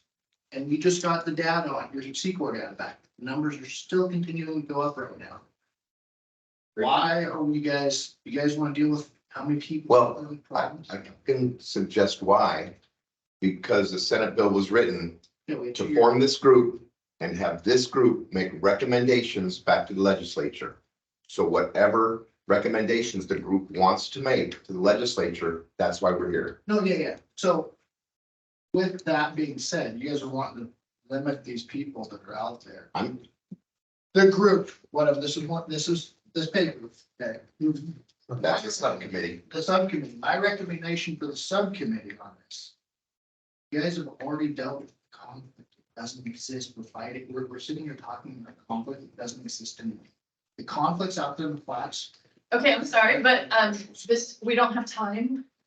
I'm Why sorry. don't we let Craig just go through this list and then Yeah. we can save our. But it's something that you can certainly, there are ways for the community to input. Yeah. Input. We have a TIPCAC website, Yeah. Tillamook Bay Clam Advisory Committee website, and there are ways that you can Yeah. add comments. We just only need 2 Do hours. that. I'm sorry. Yeah, so the issue, as we take a look, there was 3 ways in which that we looked at that limiting factor. And the conflict I think you're talking about was actually with non-commercial recreational acres versus the one we just did. I don't, we will talk. Anyway, but so there was, and there's backgrounds to this too, but there's 3 ways in which they thought they could select maybe who those rakers would be. And they guarantee something much more consistent into the fishery. And it's there's a point when you're talking the amount of money that can be made, and it's not really sustainable per acre at all. It requires a diversifying into other fisheries in order to survive as a clam raker, or to be somewhere else, like in Washington, to come down for a period of time and then act and not be here the whole year. So anyway, there's those issues. The second one was, and I heard some discussion today, I think you were saying that you maybe don't want this anymore, but to keep the fishery an unlimited derby style fishery, where people just simply harvest and there's not a specific amount given to each person. So, but you just harvest till you reach whatever levels those are. An idea would be that, anyway, I'll just leave it there. The number 3 was, increasing the frequency of clam monitoring in areas where they're actually harvested lots. And Tillamook Bay is so important in the state of Oregon to put it on a more frequent cycle than maybe some other areas. This is seed core we're talking about. And so to put it on a more frequent cycle versus other bays where there's not commercial involvement at all. And so number 4 was creating so you don't create a kind of monopoly on an area with votes and rakers and conflict within commercially with each other, because that's part of that. But it's limiting 2 rakers per boat into the different areas that spread out the rakers, reduce the packing of boats, and creating a more level playing field. And the last one was one, we kind of already talked a little bit about it, but classifying tide flats and oysters as no cockle harvest, while establishing, allowing cockle harvest on adjacent tidal flats, specifically stating those things. Right now, the cockles appear, according to be moving up further into the bay on some of the data that we've seen, and I don't know if that's going to be sustainable or not. But when we calculate a quota, it's actually, this is from the last meeting, we calculate it once for a 10-year period. Is that what it is? We don't calculate it year round. It's once for a 10-year period. So that's Yeah, we only. and that was recalculate to get to data 10%, or was it 10 or 15%? It was 10% of the. Of the So it, estimate, yeah. yeah. So of the low. Of the lower 95. I would Lower recommend 95. we go every 3 years. Yeah. Anyway, so what that does is allows the fishery to be more flexible. Again, we understand the cost. Problem with that is money, and we did recommend raising the cost of the clam license by $30, but that kind of covers the current cost. So to deal with this, there's an issue of money. You recommended raising my recreational license by $3. I think that was This this group. commercial situation. Nope, that was this group decided to vote that idea. They voted to support that idea simply to fund C Corps as to where it is now. Sure. Yeah, it wasn't for. Say we just take a little bit of their money where they're throwing away across the seas for a bunch of stuff. And what does it take one cruise missile to pay for 60 years of clam surveys? So those were the potential changes. They can, and then I have down to there some considerations, things to consider as we look at it. One was that when you're looking at your quota limits, this would be something that could change quota limits, would be what part of the bait you look at as you calculate these quota limits. Is it areas where are you including areas that naturally would not have clam because of the type of substrate it is? Which should be excluded. That was part of the considerations. And if they're sampling, and it happened in quite a few areas that have already been harvested by the time Seaport samples, because Seaport samples summertime, and a lot of the harvest is done in previous to that. That the previous take should be somehow modified and fit into the calculation, overall calculation, if that's possible. I don't even know if that's possible. I mean, I know how I can see how it's possible, but whether or not that's gonna be statistically sensible or not, I don't know. But anyway, but that was one. And then you have to know where the overlaps were and things like that, but that's one. Another one is to, going with that, incorporating logbook data into the monitoring data sets, and it sounds like you maybe did a little bit of that with the dive plan. This is ranking here with the dive plan. So here's a positive one. The size limit has caused a significant increase in cockle densities and cockle numbers. So we're not talking biomass, just in the numbers. And anyway, and I have, by the way, seen a lot of recreational clammers taking really super small cockles, way more than 20. Oh, goodness. I can't believe it. I mean, I think just last weekend, I think there's like 60 out there, and I think probably very close to 15 had total buckets full of cockles. 15, yeah, it was, I mean, half, and a lot of them were little tiny. Sounds like a sportsman. And I just saying that that's just, there's a lot of cockles out there, even with all this, but that's something that it's. I'm taking an opportunity here to. We just had a couple seizures of like 300-400 clams over limits. Yeah, it was like 300 or 400 over there. Oh, yeah, I can't No, believe I it. saw. That's outrageous. I thought they were commercial and on, when it was closed, and I wondered about it, because they were there for a long time. Up on one of the flats, like, oh, maybe it's somebody else, maybe it was somebody else doing the same thing, but I thought it was a survey boat, because it looked like your guys' survey boat, so I chalked it up as being the survey boat when I was out diving, because I just see it way up the bay on a flat, and I just thought, what are they doing there so long? They must have got their boat stuff breaking, you know, because that happens too, and somebody, you can misinterpret somebody being on an island for too long, because they just were stupid and drove up on it, and the tide went out, and they're there till next morning. I'm sure you get some calls like that every now and then. But they, yeah, that I've seen that happen. And I make comments, so always, oh yeah, but isn't it a great harvest? Look at, isn't this great? Or it's, well, I'm not coming back for the rest of the summer. Anyway, those are the two responses. I get those a lot. So they get, somewhere there must be a website. I don't want to say that. I mean, if there was if people, you guys maybe should offer people a permit to come get you know, let them come down and get one, you know, foods, grub steak amount of clams to take home once a year to put in their freezer. I mean, if it's, what's the difference if they come down 20 times and spend 5 tanks of gas and get 20 clams? Or they come get the same amount of clams, they come down in one batch. That's just common sense reasoning on economic, I mean. Yeah. Common sense. I can tell you what the difference is, but we've got. Yeah. 20 times the same was the only time they were here, right?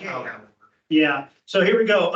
I think number 5 is something we really, I don't know, you know, I know it's outside our purview, but it's something that has to be emphasized heavily and really recommended by this group, that somehow somebody takes on a food grade market. There's another value to really expand that market. Is that There are food grade markets, and it's very difficult to. they're just very small. I sell the most food grade market clams, and that's to be a quarter. And that's gotta be consistent, and that's one of my arguments for having a year-round license to go get clams when I need to, because you're cutting off institutions that need clams, not just, you know, I'm just trying to go out and make a buck at that. But we need to develop, we still need more develop. But that's a logistics problem, and Problem is you can't compete with trawlers up in Iceland that are bringing in hundreds and hundreds of tons. Yeah, that's marketing. that's got to do with you know, Washington and what they allow to come in and out of this country, and it's way out of our level. You know? Yeah. Again, recommendations of something ODFW can do I think to so. better manage the fishery. That's what we're focused on. Yeah. Anyway, so that was, the last one was additional questions, was the year-round harvesting. That's something that would really be seen as a positive thing to allow to spread out that over the course of the year, but then you might have to go to a quota system for a diver or something else to make that happen. Anyway, for a raker, I mean, not diver, this is all raker. Anyway, these are the ones that everybody pretty much agreed on in our meetings, and then and in the three that I had, these are pretty much the ones that everybody agreed. So the top 5 Yeah, the top 5. and anything that was presented today, did that change anything in your top 5? The only top 5 one that I say is the part for number 2. So that one would We've heard some discussion. that would be for discussion. Yeah, I've heard some discussion that they should go to. Okay. It's gotta be the. For the agri systems. But So that's that person. I haven't heard. Okay, is that what I heard? Is number 2 related to individual fishermen quotas? No, No. that's what No. that one is not. Okay, that's It's not, just, no, it was not. okay, But just go when back I to the hear old Craig days. talking today, it sounds like and I didn't hear him give input on this earlier. He might have reason to, create an individual quota per permit. Or per person. Well, Something. the unlimited thing is a quota that just ends when everybody gets it, and that cuts off the rest of the Yeah, year for right. people to make a living. That's the And I think that's why if you had a quota that say the 100,000 pounds, just for an even number, and you got 10 permits out there for another even number, you know, each person can go out and get 10,000 pounds but if somebody doesn't go out and work the first month, that quota could carry over onto the other people's permits that were active, or carry over to that next month. So then when the December fishery and crab fishery, when everybody actually wants to buy clams locally comes around, there's still a taco left to be had. And it doesn't really cut the people out that don't go, that it allows for the people that want to put in the time, like Brett coming from Washington or whatever. You know, he can't go out the first month and clean it all up either at the same time on everybody else. Gives everybody an equal playing opportunity throughout the whole year. And having this sturdy style fishery. What if one guy, what if everybody gets that feeling? What if somebody else is crabbing during that first part of the season and they can't, you know, be off that boat to go rake their clams, you know, that's because it's gone when they get off the boat. And it's just, there needs to be a way for people to make a living throughout the year off these fisheries, bottom line, because that's what fishing is designed inherently as. You go out and when you eat fish, you get it. It's not like, oh gosh, I'm gonna go out and catch, you know, a couple of fish now and then maybe I can save them until later. Well, I'll just make the observation, Craig, that about 20 minutes ago, we said that we eliminated conflicts because we had eliminated the timing, some of the timing issues with the recreation. That's why But that's what we think still is in. Well, I don't mind just the weekend piece, at least as a recreational climber, I do. But there's no problem for you to go out and get 20 pounds of clams, Mike, and go out and get 200 pounds in a couple I hours. think we're talking about two different things. Yeah. So, but anyway, that's something to remember when you ask Christie about, you know, agreeing to all of these. Mm-hmm. So I get another. You know, it's a matter of level, I guess, for me. Yeah. Does ODFW have any other IFT fisheries currently? I believe the only IFQs are in federally managed fisheries. So only, Really? am I wrong? These, Yeah. The states. like only there's a federal quota that's Physical, the typical IFQ, that's right. Yeah. They're all, you know, you've got some other limited entry fisheries, but they're not. not It's not IFQ. Right. That's why a monthly quota system that carries over, so that just maybe more the next month for people. You know, maybe nobody will get plans. I mean, the conflict thing is people don't want to be out when there's a lot of people out there, commercials. As commercial people, we don't want to be conflicting with sport people out there, and there is an avoidance that goes on naturally. And it is usually, like we were saying earlier, it's the education. It's people that come in unexpectedly, see stuff going on and don't know that there's a commercial fishery going on. That usually is where conflicts lie. You know, there was the Goose Bowl conflict, which had to do with just people wanting to, you know, go around each other in boats and stuff, and that was a whole nother ballpark kind of a level. The breaking thing's kind of the same thing, but it's not. People, I don't think there will be a lot of conflict because there's enough, we all know there's enough biomass out there for people to go get the clams when they want to go get them. Doesn't matter what day it is. I can bring you 5 people in here right now. It's very good. We're out there not too long ago. They tell you that's not true. So. Well, we don't. That's right. We gotta go. So the generalizations are hard for me and for Some people can't ride a bike when they first get on either, so. It takes, you gotta learn. So 1 through 5 minus 2 is pretty much agreed upon, I think. Number 2 was, We'll have to have. what, it sounds like there's some more discussion that we need to have, figure out what this might look like, a monthly system or a, to see what that might look like. If, that we can see how that goes, I don't know Yeah, how other members here read online and how Shane or I hear Frank, so I don't know where we're at right there. So, We can come back next meeting with something. yeah, so we have 3 minutes before we're supposed to finish. And we have just a couple of months before we're supposed to be done. So, what we need to do, and unfortunately Barbara wasn't able to be here, is that we need to have our whole group so that we can start voting on what we're going to come up with for our final recommendations.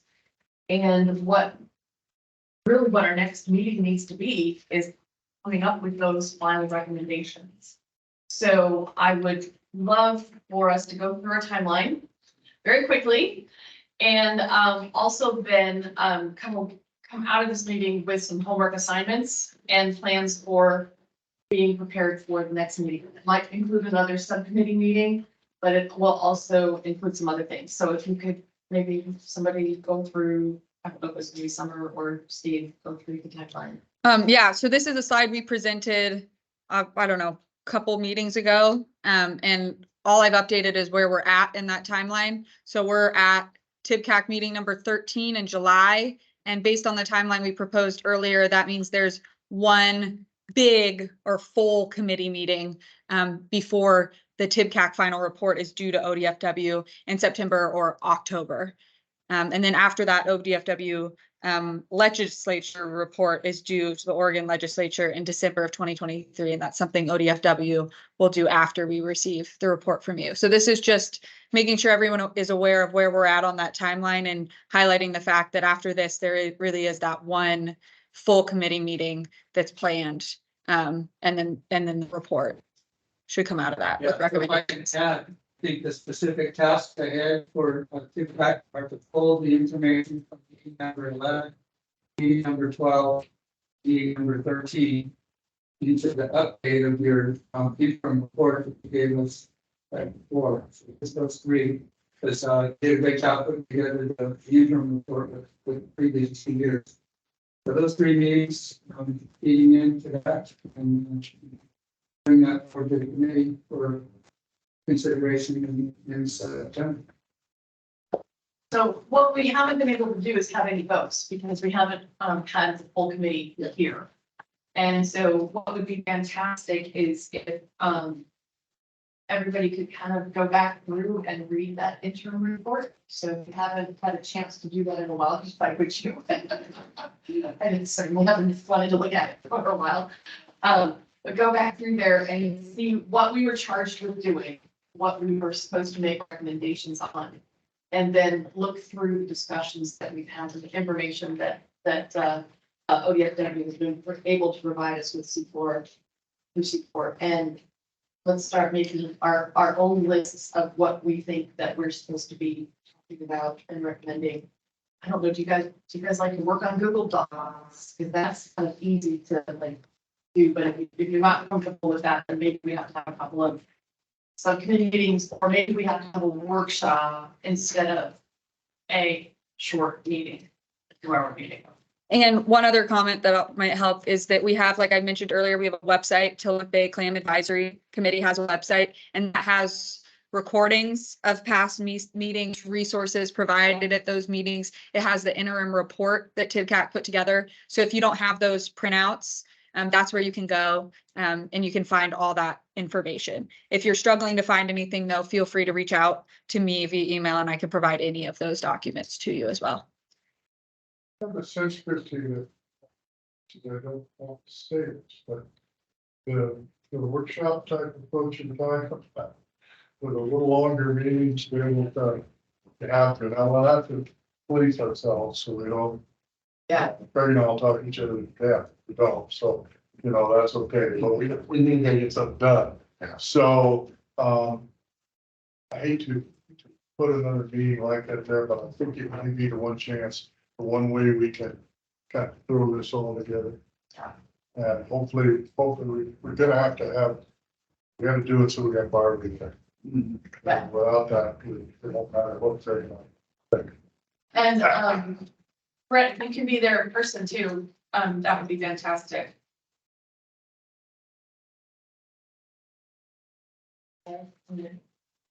I believe he's still there. But I Did can it cut check. off at 3? It might have cut off at 3. Nope, He's still there. it's still going. We still got him there. You muted. I mean, I told you to mute. Oh, yeah, I can. Well, just thinking about a workshop approach, we got about a half day or. That's reasonable. Great. Yeah. Go back. Yeah, I think we're gonna have to, in order to go through all of the things that we really have to, because we have to make sure that we've addressed all of the points that we've been charged with. And that we've come up with whatever our recommendations are going to be. So we almost have to have kind of just an outline of what we think we're gonna vote on. So I don't know if Claire, if you want to have another subcommittee meeting before then, to work, come up with more discussion. I can talk with Rakers and see what, that's what we're talking about, the rate. Yeah. And I can talk to Rakers and see if there's a, what kind of, what we feel about derby style, cues or whatever. How we want to do that. If there's something we can propose. And we just need to find out from Barbara her thoughts on whether or not the conflict has been resolved with the recreational based on the weekend closures. And then we might be okay for the most part on most stuff that we are charged with. If there is a workshop, subcommittee meetings, whatever, and if there's anything you need data wise or whatever from us before the September meeting, Right. let us know ahead of time for that, and we'll try to bring whatever necessary for September. I do have some concerns with a few things in the list that I don't think legally you can do. Some of the limitations on state, you know, what percentage of this states. I don't think the legislature, the law, applies to do those kind of. So you might get recommendations that we can't do, but there's still recommendations. yeah. So it's still valid for people to see it and say, okay, there's value here. Right. And then Something in our report to the legislature, we could then explain, we heard this recommendation, but we do not have the authority to. I guess that whatever board was just, these are just recommendations to you. The terms that I would look up for you guys on some of these recommendations would be equity versus equality. It comes to the state of Oregon. Victories is different. And that'll answer your questions. Equity versus equality. We had some discussion of that in the meeting. Uh, We actually had some, I'll talk to you about it after. So that's. Are your workshops sometime in August? I think we're gonna have to, it's gonna have to be towards the end of August. My early August is already kind of full, but yeah. And we, If we can do a bullet. yeah, I will probably be out at starting and not too long, in the end of August. So maybe you can take the lead or you on the when to meet polls. You just might be getting emails for scheduling from someone other than me during that period of time for the next couple of months. We expect you to do that, right? Yeah. Hey, good. Thank you, everybody. Thanks. Yeah. Thanks, everybody. I'm sorry for having to get people short. I hate doing that, but we only have 2 hours. Yeah. We're only a few minutes over. That's pretty good. Thank you folks online. I'm glad you got in touch with Barbara. Me too. Yeah, Thank I was you. very happy. Yep, thanks everyone for joining. Keeping us on track. Almost. It's not easy. Almost. No, because we're not. Almost on track.